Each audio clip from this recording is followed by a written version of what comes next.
হোয়াটসঅ্যাপে আপনি কাকে ব্লক করেছেন কিন্তু পরবর্তীতে তাকে খুঁজে পাচ্ছেন না, কোন নাম্বারটি ব্লক করেছেন, তাহলে এই ভিডিওটি আপনার জন্য। তো আসসালামু আলাইকুম, আশা করি আপনারা সবাই ভালো আছেন। আজকে আমি আপনাদের কাছে শেয়ার করব কিভাবে হোয়াটসঅ্যাপ ব্লক নাম্বার খুঁজে বের করবেন। এটার জন্য আপনাকে অবশ্যই হোয়াটসঅ্যাপ অ্যাকাউন্ট ওপেন করতে হবে। তো আমি হোয়াটসঅ্যাপে ওপেন করলাম। তারপর আপনারা এখানে দেখতে পাচ্ছেন 3 ডট আইকন আছে।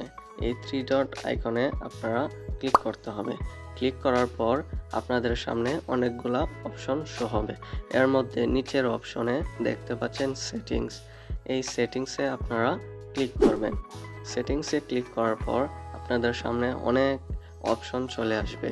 এটির মধ্য থেকে আপনারা প্রাইভেসি এই অপশনটি সিলেক্ট করবেন। তো আমি এই অপশনটি সিলেক্ট করে দিচ্ছি। দেওয়ার পর আপনারা এখানে অনেক অপশন দেখতে পাচ্ছেন। এর মধ্যে আপনারা দেখতে পাচ্ছেন ব্লকড অ্যাকাউন্ট। আপনি কাকে ব্লক করছেন এখানে ক্লিক করলে আপনি দেখতে পারবেন। যেহেতু আমি কাউকে ব্লক করি নাই, সেই কারণে আমার এখানে কোনো ব্লক অ্যাকাউন্ট দেখাচ্ছে না। তো আশা করি আপনারা বুঝেছেন। যদি বুঝে থাকেন তাহলে অবশ্যই একটি লাইক করে দেবেন।